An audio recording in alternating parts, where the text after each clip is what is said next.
ओम शांति। आज 26 अगस्त 2025 है और आज दादी जी की विशेषताओं में है कि दादी सदा वानप्रस्थ में रह करके सदा आगे बढ़ने वाले रहे। दादी वानप्रस्थ ही जो बाबा ने हमें अक्षर बताया है उसके यथार्थ रूप में स्थित थे। इसलिए हमें भी अब वाणी से परे जाना है। उसके लिए अव्यक्त स्थिति बनानी पड़ेगी और उसके लिए सुनते हैं आज के बाबा के अव्यक्त इशारे।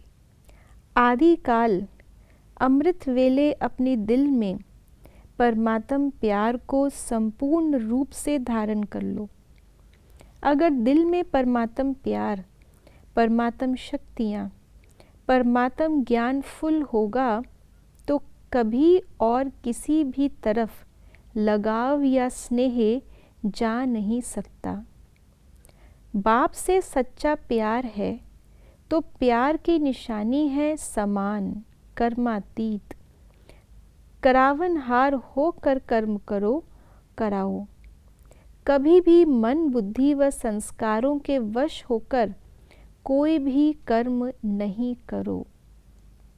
आज बाबा ने अपने छोटे से इशारे के अंदर बहुत सारी बातें गहराई से हमें कह दी हैं। सबसे पहले बाबा ने कहा कि ये कौन सा समय चल रहा है। अमृत वेला से ही बाबा के प्यार में हम समा जाएं। तो वास्तव में दिन का अमृत वेला तो है ही, ये तो ब्राह्मण जीवन की हमारी मर्यादा भी है। जिस समय अमृत वेला होता है, बाबा ने कहा हुआ है मैं बच्चों के लिए फ्री बैठा रहता हूँ। उस समय जो खजाना लेना चाहें बच्चे ले सकते हैं, क्योंकि वो खजाने खर्च करने का समय नहीं, सिर्फ लेने का समय है। उसके बाद से जब हम अपनी दिनचर्या में आगे बढ़ते हैं तो खर्च भी साथ साथ होता रहता है और लेना भी हमें है, लेकिन निरंतर ले नहीं पाते क्योंकि मन और बुद्धि और बातों में लग जाती है। इसलिए जैसे ये दिन का अमृत वेला इम्पॉर्टेंट है, एक और अगर गहराई से हम बात सोचें तो ये सारा समय कल्प में क्या चल रहा है।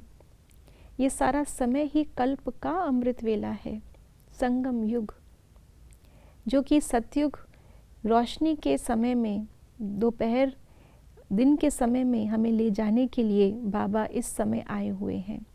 तो संगम युग का एक एक पल कितना इम्पोर्टेंट है, जो दादी जी की विशेषताओं में भी था कि दादी अपने समय को, एनर्जी को हमेशा सफल करती, कभी वेस्ट नहीं करती। क्यों? क्योंकि दादी को स्मृति रहती थी कि ये समय जैसे अमृत वेला शक्ति भरने का समय है, ऐसे यही समय परमात्म प्राप्तियों का समय है।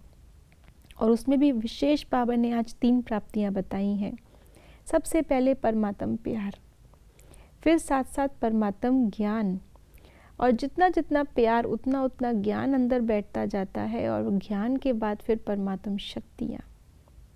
तो ये समय अमृत वेला ये तीनों बातों को अपने अंदर धारण करने का है। और साथ में बाबा ने हमें एक और स्मृति दिलाई है कि हम करावनहार हैं, बाबा करनहार है। और दूसरा करावनहार की स्मृति अर्थात मैं आत्मा इस शरीर द्वारा कर्म करा रही हूँ। तो इसलिए ये करावनहार की स्मृति जब रहेगी, बाबा करा रहा है, मैं कर रही हूँ, तो बाबा के प्यार में हर कार्य सहज होता जाएगा। और मैं आत्मा करावनहार हूँ, शरीर करनहार है, तो देही अभिमानी स्थिति और हमें बाबा के खजानों का अनुभव कराती रहेगी। इसलिए परमात्म प्यार में लवलीन रहने के लिए आज ये शब्द हम सारा दिन स्मृति में रखें, और इसका परिणाम कि मन बुद्धि पूरी की पूरी अपने कंट्रोल में रहेगी। बाबा की श्रीमत जो करा रहा है उसके मत पर चलती रहेगी, और इसका रिजल्ट कि परमात्म प्यार में रहते रहते उसका स्वरूप हम बाप समान अर्थात कर्मातीत अव्यक्त बनते जाएंगे। तो छोटी सी स्मृति इतनी बड़ी मंजिल तक हमें पहुंचा सकती है। इसलिए आज सारा दिन इस करावनहार शब्द की स्मृति में रहेंगे। ओम शांति।